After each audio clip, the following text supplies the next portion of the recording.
A Andressa é formada em Estatística, né, pela Universidade Federal Fluminense, pela UF, com pós-graduação em Finanças pela mesma instituição, e possui também MBA em Ciências de Dados pela USP, Universidade de São Paulo, com ênfase em Análise de Imagens pelo ANE, além de MBA em Gestão de Projetos pela USP. Então, ela possui 11 anos de experiência no mercado, atua em empresas nacionais e multinacionais como Vale, Marinha do Brasil, Fundação Getúlio Vargas, Fandango e Avas, onde liderou projetos de Business Intelligence, modelos estatísticos, Machine Learning, inteligência artificial, sempre gerando insights estratégicos e impulsionando os resultados.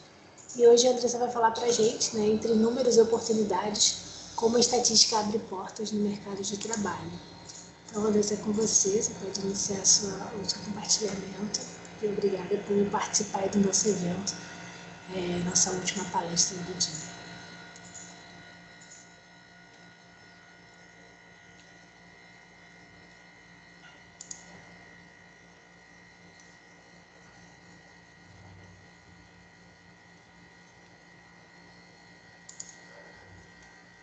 Vocês conseguem ver minha tela? Sim, já estou vendo.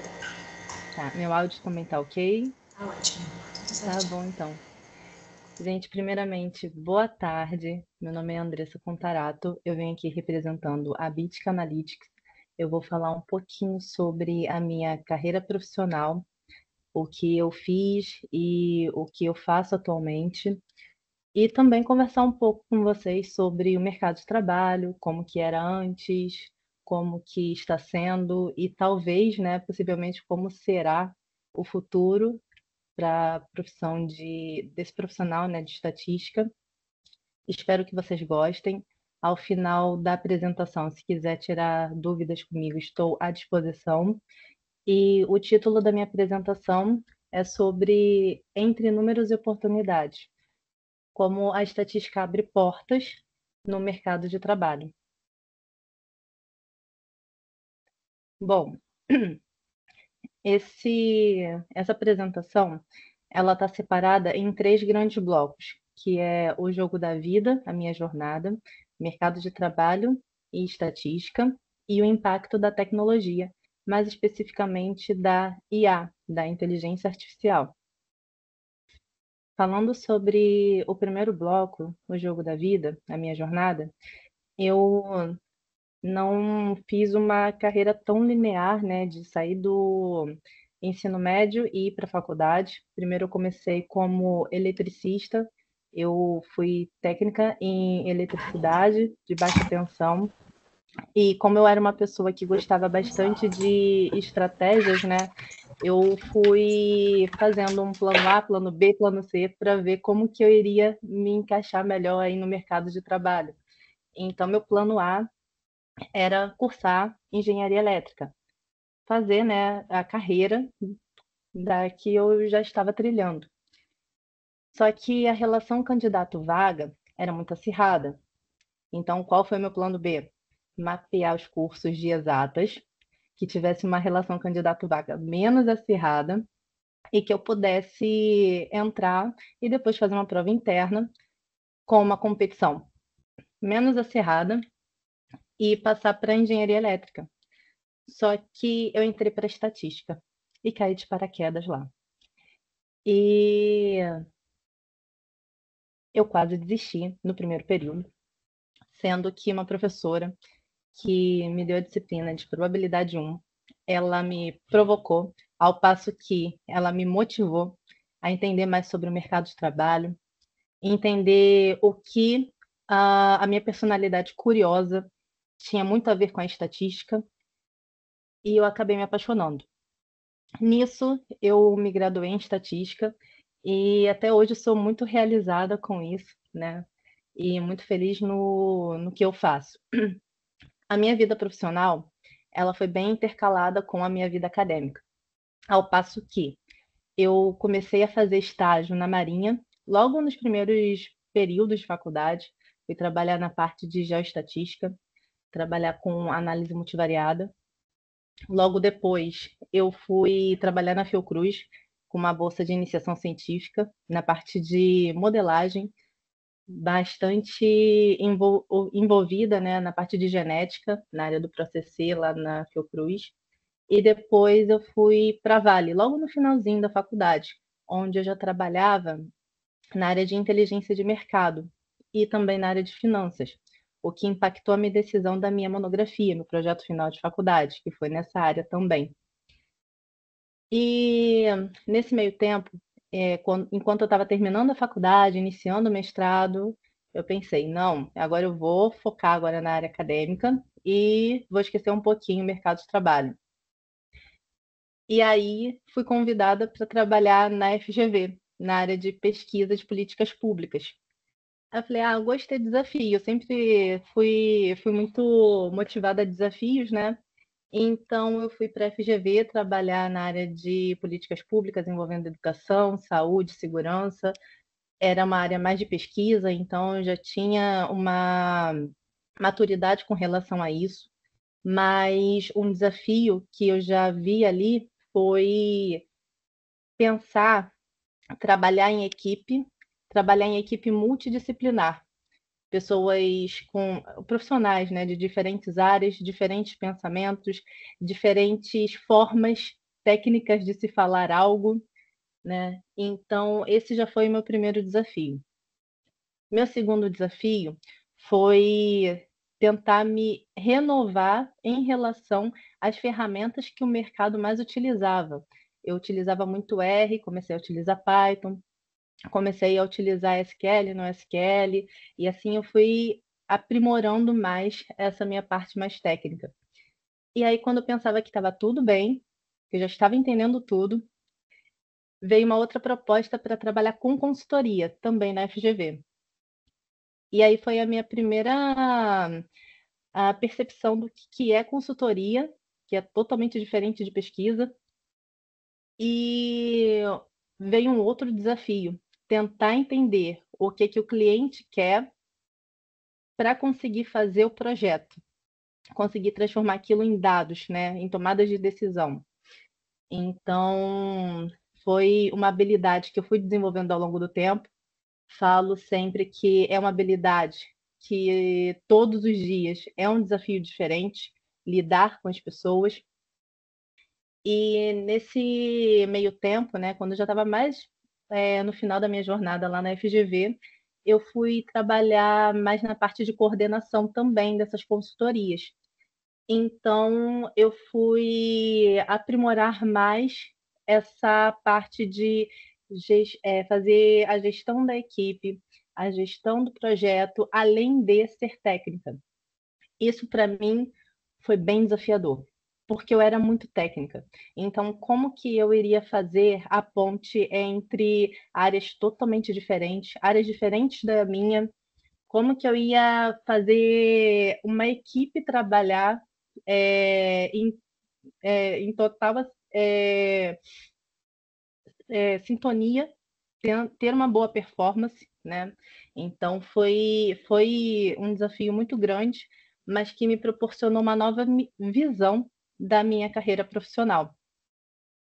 Bom, então durante a FGV também, eu já estava fazendo a pós-graduação em finanças, que eu gosto bastante dessa área, e também estava fazendo a especialização em ciências de dados, porque em paralelo a tudo isso que estava acontecendo, estava tendo esse crescimento desse profissional, né, de ciências de dados. Então fui entender o que era, se tinha muita similaridade ou não com a minha profissão.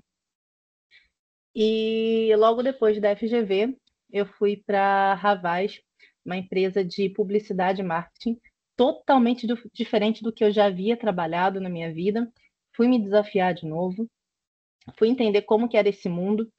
Nesse meio tempo, eu já estava mais nessa parte de fazer a gestão da equipe, de projetos também, mas também atuando na parte de construção de métricas. E o que foi desafiador ali? Foi que a minha equipe era mais voltada a social listening, uma área totalmente diferente da minha, que eu tinha que fazer a gestão dela. E a outra coisa era como que eu ia pegar todos esses dados e conseguir entregar numa visualização extremamente intuitiva para que os diretores pudessem fazer suas tomadas de decisões. Então, eu trabalhei bastante na parte de visualização de dados, que foi crucial também para o meu desenvolvimento profissional. Durante a Havas, eu já estava fazendo meu MBA em ciências de dados, estava trabalhando bastante com análise de imagens, e aí eu me senti motivada a migrar para uma outra área de trabalho, porque eu queria aplicar o que eu estava aprendendo. Então, eu fui para Fandango, mais especificamente para ingresso.com, para trabalhar com cinemas, filmes, e ali eu pude atuar bastante com essa parte de machine learning, com deep learning também. E, além disso, eu já também estava fazendo gestão de uma equipe, e essa equipe era mais voltada para exatas. Então, além da gente fazer todas as nossas demandas, nossas análises, nós tínhamos também que dar suporte para os demais times, porque tudo era baseado em dados, né? Então, nós tínhamos que fazer essa ponte entre o que a gente conhecia e mostrar de uma forma simples e didática, né? E assertiva para as outras áreas. E entender também as outras áreas com relação às demandas delas. Então, foi um desafio ter que lapidar a minha equipe, porque era uma equipe bem técnica, para poder fazer toda essa ponte, né? Desenvolver essas habilidades. Bom, e nesse meio tempo também eu estava terminando o meu MBA em gestão de projetos, muito para poder assimilar na parte acadêmica o que eu já estava desenvolvendo na prática no mercado e que eu estava precisando, né, entender, ampliar um pouco mais os meus horizontes com relação a isso. Atualmente, eu trabalho na Bitka e vou falar um pouquinho mais nos próximos slides sobre isso. E um ponto importante que eu queria salientar aqui com vocês é a importância do descanso. O descanso gera criatividade. E a criatividade é crucial para o nosso meio, né? Para o nosso trabalho. Nós temos sempre que pensar muito fora da caixinha.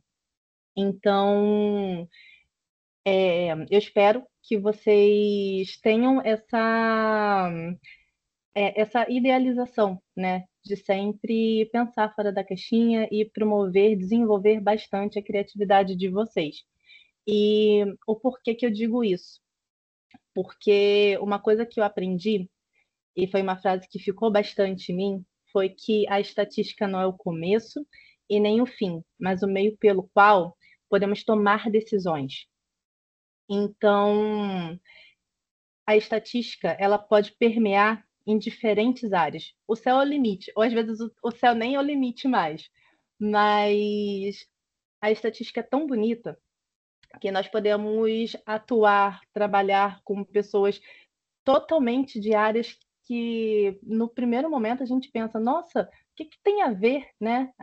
Trabalhar com dados nessa área daqui não tem muito a ver, principalmente por causa do advento do Big Data, do crescimento exponencial da tecnologia. Então, as empresas repararam que tudo está em prol, né, de dados. Tanto é que as pessoas falam muito essa frase de que dados é o novo petróleo, né? Muito decorrente disso. Então, gostaria que isso também gerasse uma motivação para vocês. E os caminhos são vastos para quem se formar em estatística. Aqui eu botei um extrato de tudo que eu falei anteriormente, né?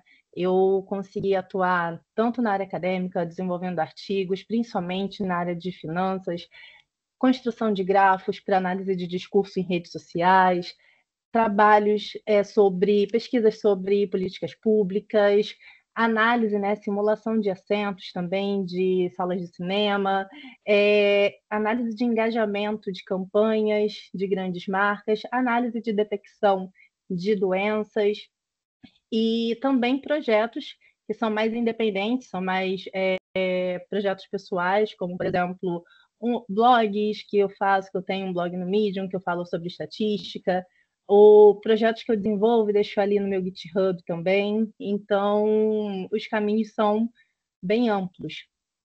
para nós que somos profissionais dessa área de estatística.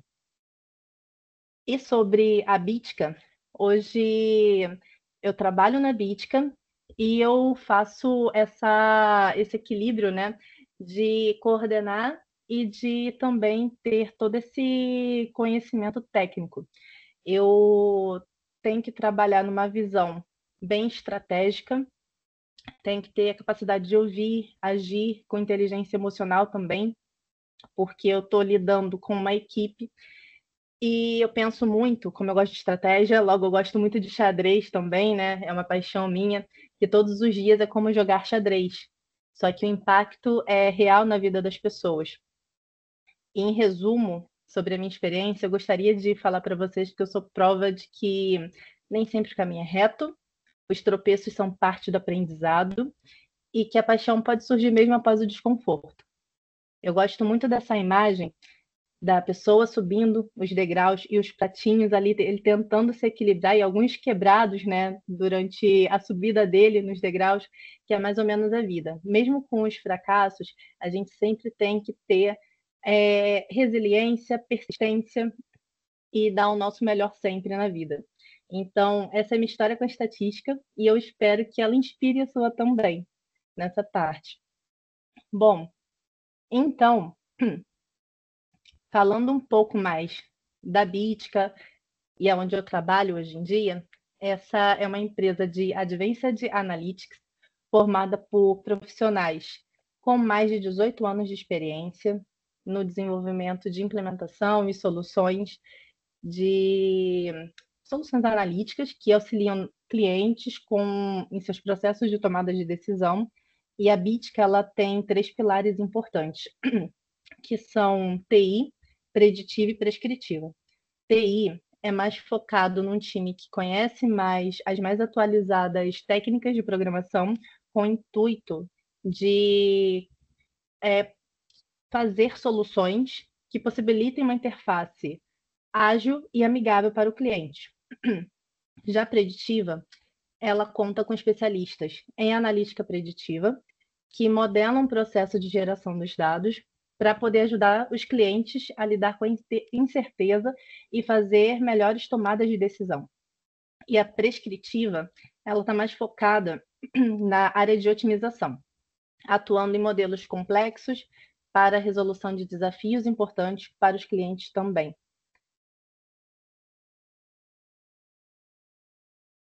Bom, e falando agora entre prescritiva e preditiva, nós temos uma diferença aí entre essas duas áreas. A prescritiva, como eu falei, está mais relacionada à otimização e a preditiva mais em previsão, projeção de cenários futuros. A prescritiva, ela trabalha com alocação otimizada de capacidade, otimização da cadeia logística, planejamento e sequenciamento da produção, otimização do mix de produtos, planejamento otimizado de transporte. Esse último é interessante porque mais à frente eu vou mostrar um case relacionado a isso.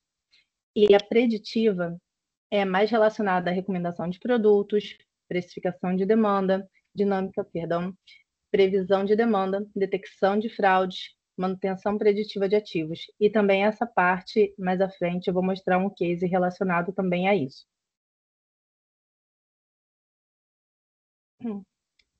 As tecnologias que nós utilizamos, elas estão em consonância com o que o mercado também solicita. Por exemplo, linguagens, nós usamos Java, C, Python, R. Frameworks, nós utilizamos o Angular, o Kedro. Kedro, por exemplo, estou usando bastante agora. A infraestrutura, Docker, o Azure, Google Cloud e Apache Flow. Tudo isso indo de encontro, né, ao que é exigido e muito usado no mercado atualmente. E em se tratando dos cases, eu vou falar sobre 2 cases. Os 2 cases são relacionados e são da mesma empresa que nós prestamos consultoria, que é a Vale. O primeiro bom, a Vale é uma empresa de mineração. Ela trabalha com minério de ferro e ela trabalha de ponta a ponta. O que significa isso? Ela trabalha desde o mapeamento até a extração do minério, o beneficiamento dele nas usinas, que é o tratamento daquele produto, e depois pegar aquele produto e levar para poder vender. Então, eu vou falar é a etapa de beneficiamento, né, de tratamento. Nós temos o problema de previsão das premissas de planejamento da produção e queríamos saber se modelos estatísticos de previsão são capazes de melhorar a assertividade das premissas de produção. Para isso, nós contamos com a equipe de preditiva para poder realizar, né, essa demanda. E a partir das séries temporais históricas das premissas de planejamento de produção, utilizamos modelos estatísticos para poder prever o comportamento dessas premissas. O resultado foi que nós obtivemos uma melhoria de 3 a 18% na redução do erro de previsão.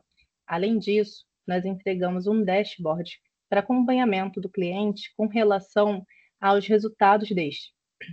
Então, foi um grande case de sucesso que nós tivemos, e o outro foi relacionado à parte de levar aquele produto para poder vender. Então, é relacionado à otimização da circulação de trens. Nós queríamos entender se teria como otimizar toda aquela circulação de trens que a Vale tem, especificamente para a malha ferroviária da FVM, que é a Estrada Ferroviária Vitória-Minas. Como fazer isso? Para poder simplificar um pouco mais o desafio, né, para vocês, pense só, suponhamos que a Vale tem 7 trens, ok? E não vamos pensar no dia inteiro, 24 horas, vamos pensar de 10 a meio-dia. Nós queremos otimizar esse tempo, né, esse período de tempo, sendo que as linhas sólidas são o que o trem já conseguiu andar, né, já fez o percurso. E as linhas tracejadas é o que ele vai fazer. Nós temos o caso mais simplório, que é o trem 1, parou aqui porque está impedido de continuar. Então, ele vai parar aqui e pronto. Mas, em contrapartida, nós temos, por exemplo, o trem 7, que está descendo aqui.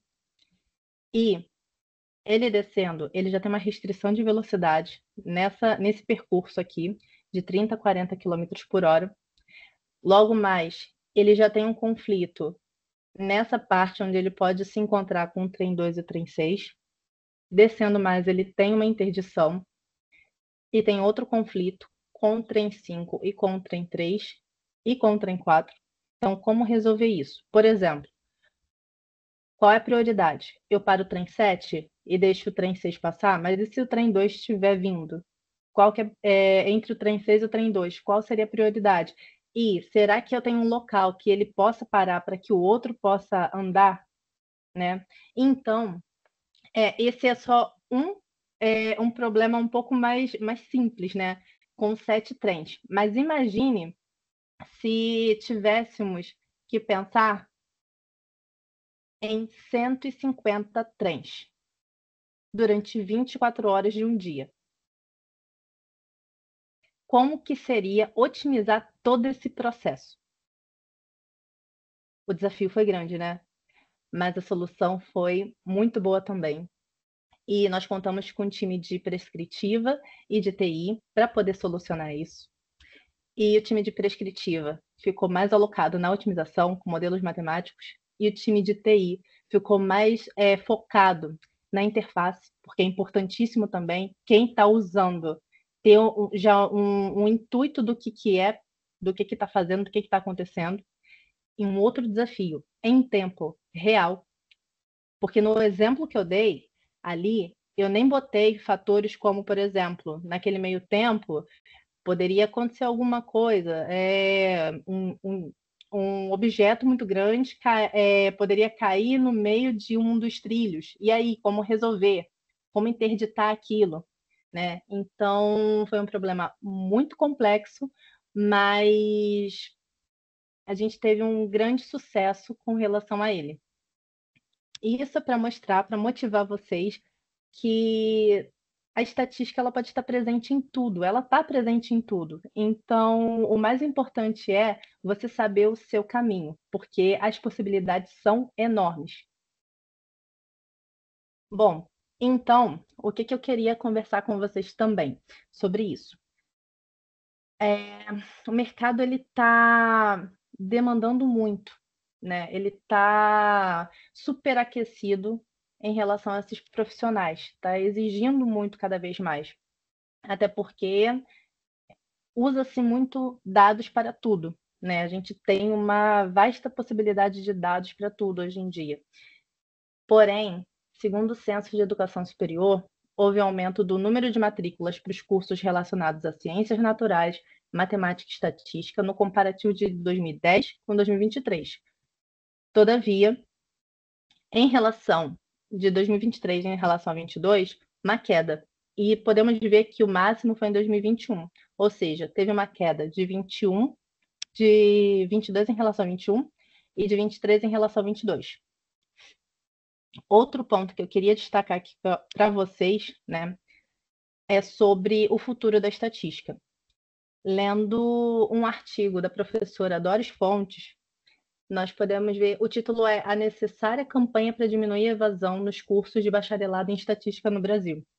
Nós podemos ver que há uma constante ao longo do tempo, desde 2004 até 2019, dos formandos em estatística. Então, eu queria mostrar esses dados para vocês como motivador também, para que vocês possam ver que nós temos muita possibilidade de trabalho, porém tem muita lacuna também a ser preenchida. Então, é importante o mercado e a academia poderem trabalhar juntos para poder oferecer mais atrativo para essa área, de suma importância. E porque, senão, outras áreas podem preencher essas lacunas, né? E, bom, com relação à estatística, nem sempre tudo foram flores, né? No começo, de 60 a 90, né, nós tínhamos que a estatística era visto mais como suporte.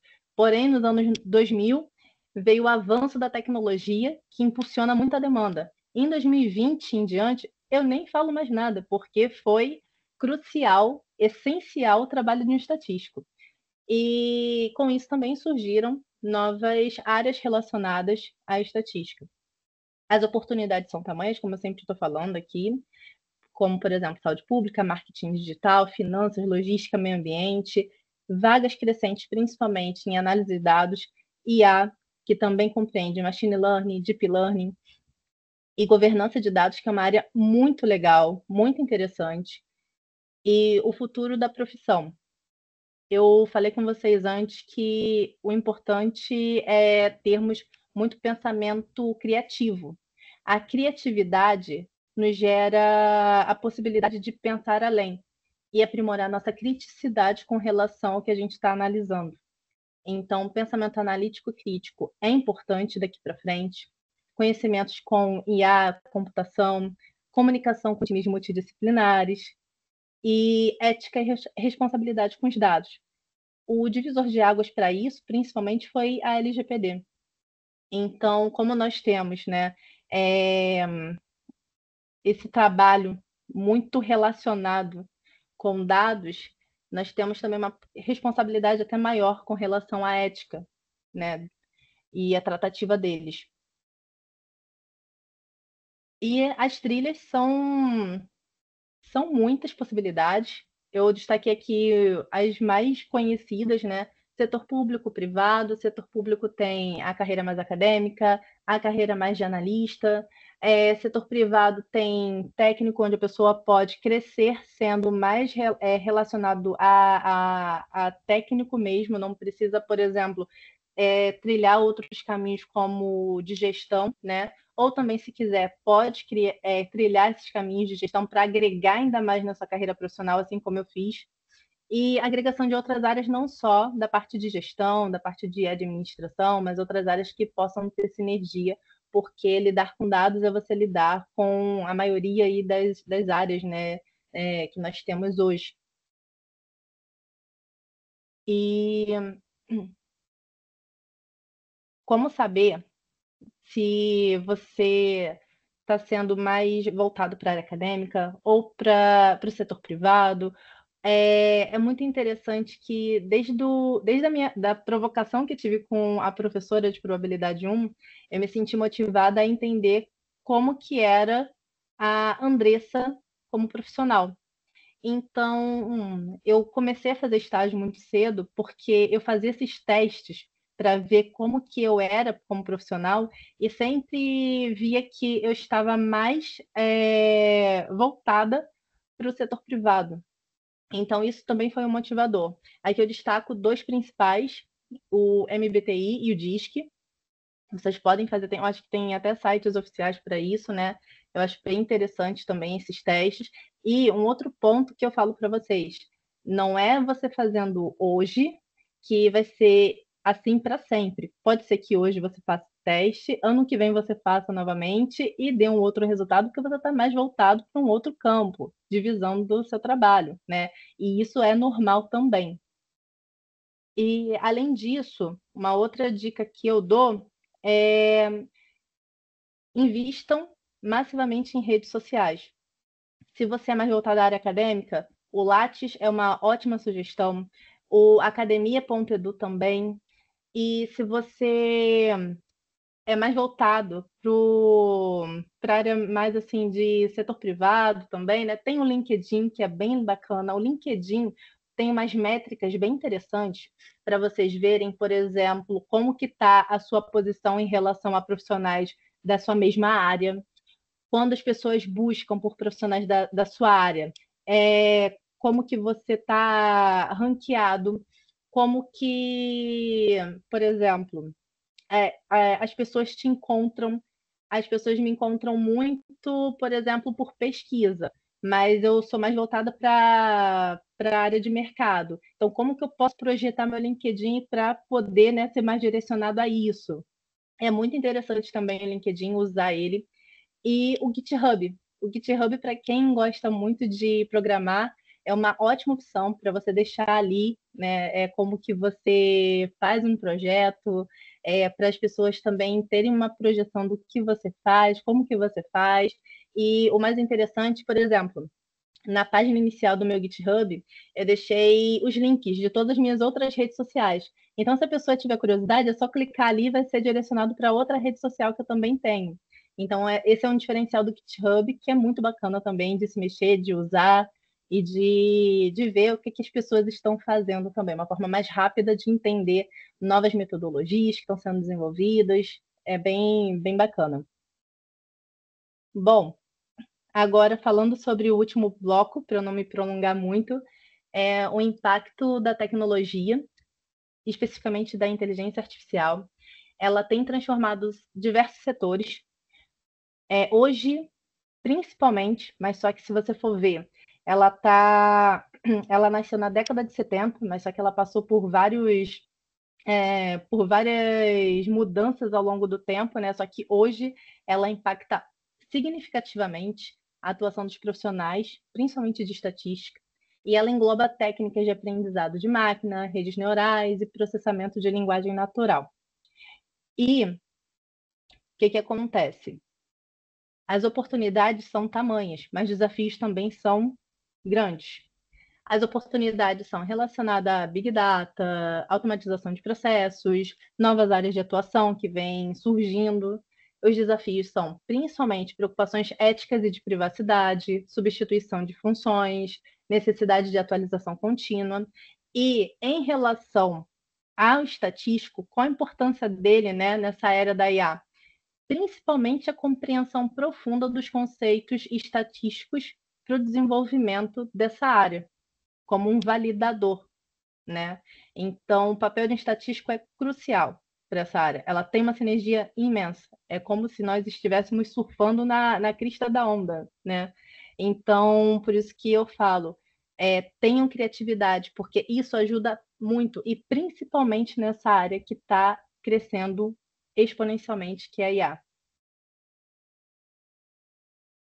E, bom, eu queria deixar aqui meus agradecimentos e também promover um pouquinho mais, né, da curiosidade em relação à Bitka. A Bitka, ela tem um processo seletivo bem bacana nas 3 áreas que eu falei, TI, prescritiva, preditiva. Ela também oferece um diferencial que é dicas de carreira e é uma empresa com vastos benefícios. Eu gosto muito, né, de estar trabalhando lá na Bitka. E, como é normal, é cultura da empresa, nós, em eventos que nós temos, happy hour também da empresa, geralmente fazemos um sorteio de vouchers. E aqui também não seria diferente. Então, se vocês quiserem, vocês podem escanear esse QR Code, preencher um formulário, e aí nós vamos fazer agora, se me permitirem, né, o sorteio de 4 vouchers no valor de R$ 150 para o Smash, que é um site de benefícios onde você pode usar iFood, Americanas, entre outros também, tem uma lista. Bom, então é isso, vou deixar aqui para vocês poderem preencher rapidinho e a gente pode sortear. Enquanto tiramos dúvidas, é claro, se vocês quiserem. Muito obrigada, Andressa, pela sua fala. Achei que foi muito boa, bem completa. Você conseguiu caminhar aí por várias áreas. Bem legal mesmo. Tem uma pergunta aqui que foi feita no começo da sua apresentação. Você começou a falar, já teve uma pergunta do Gabriel. Não, Gabriel não, deixa eu ver. Maurício. Boa tarde, Andressa. Como o surgimento da computação quântica poderá mudar as formas avançadas de análises estatísticas, principalmente em modelos preditivos, e como isso poderá transformar o mercado profissional do estatístico. Eu não sei se eu já te conhecia antes, você perguntou sobre computação quântica. É bem interessante que acho que foi essa semana, foi Dia Mundial do Universo Quântico, né? Só uma curiosidade aí para vocês. Bom, ainda está a passos bem lentos, né? Porque a gente ainda tem que. A gente, né? As pessoas que estão trabalhando mais focados nessa área têm um desafio enorme de poder proporcionar esse tipo de tecnologia para quaisquer pessoas, né? Então, eu acho que vai ser um outro divisor de águas, vai criar um outro crescimento exponencial acerca de usos de dados, otimizações, mas eu acho que enquanto é isso, a gente está mais como telespectador ainda, né? Ótimo. Tem uma pergunta também aqui do Edson. Excelente apresentação. Poderia detalhar melhor sobre o seu trabalho de otimização da cadeia produtiva? Como você monitora seus resultados atualmente? Otimização da cadeia produtiva, não entendi muito bem. É mais ou menos como eu faço toda a gestão do trabalho, dos processos, do projeto, da equipe. Edson, explica melhor a pergunta aí para você poder responder. Enquanto ele vai escrevendo, eu vou fazer a pergunta do João Vitor. Tá. Boa tarde. Ele respondeu correto, é isso mesmo que você pensou. Sim. Vamos lá. Para fazer a parte de gerenciamento de equipes, de projetos, é bem interessante adentrarmos na parte de metodologias ágeis. E aí, metodologias ágeis têm um universo, né? E aí tem Scrum, tem Kanban e outras mais. E você pode também fazer um mix entre essas metodologias também. E o céu é meio que o limite também, né?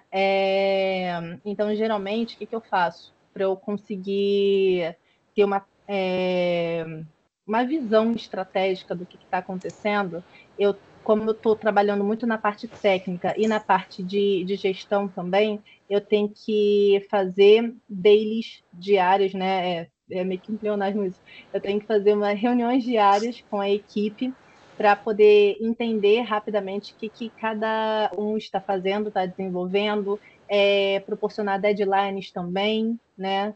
E, além disso, como eu também estou atuando bastante na área técnica, eu tenho que fazer reuniões separadas, às vezes eu faço semanal, para poder adentrar mais no nível mais técnico, entender os scripts, a metodologia que está sendo criada, e para conseguir criar um alinhamento entre todos da equipe também, semanalmente, eu faço muitas reuniões metodológicas, né, para que a gente possa conversar muito uns com os outros, para saber o que cada um está fazendo, para poder criticar, né, de forma construtiva o que um está usando hoje de metodologia, de tecnologia. Então, fazendo assim, a gente tem uma compreensão estratégica do que está acontecendo, do que a gente pode direcionar, do que está sendo bom, do que a gente pode criar como MVP para a gente poder testar também.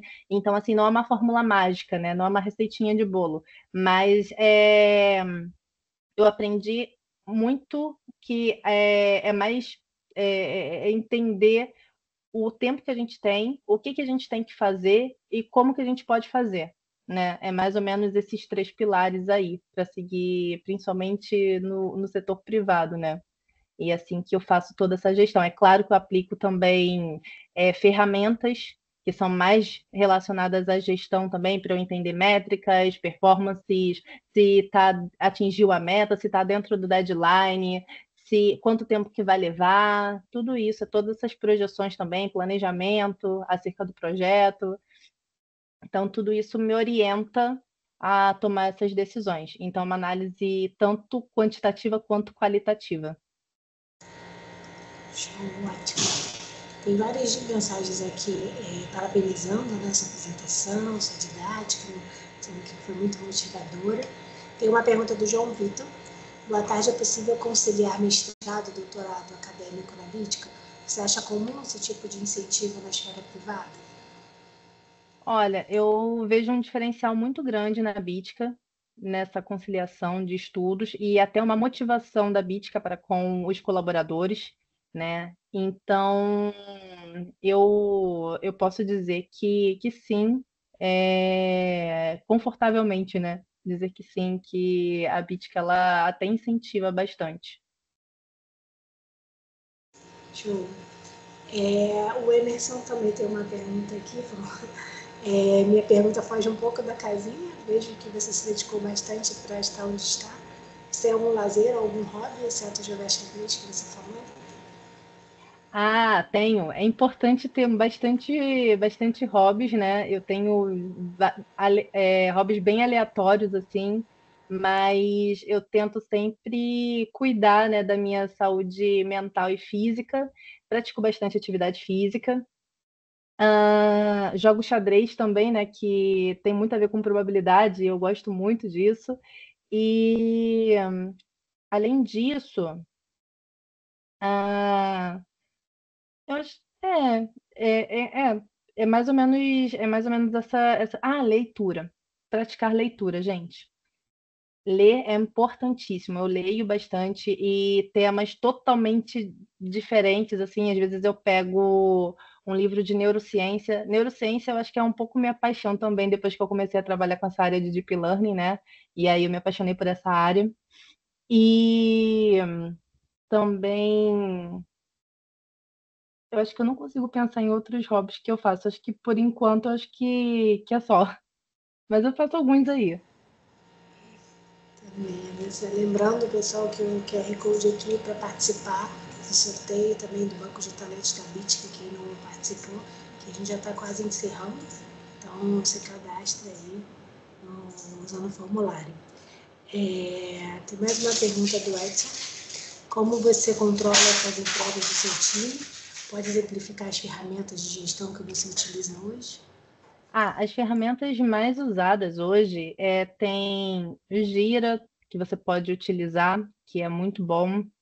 Ele proporciona uma base de dados que você pode criar um dashboard nele próprio para poder ver métricas de performance do time. E ele é bem flexível. Também você pode baixar esses dados.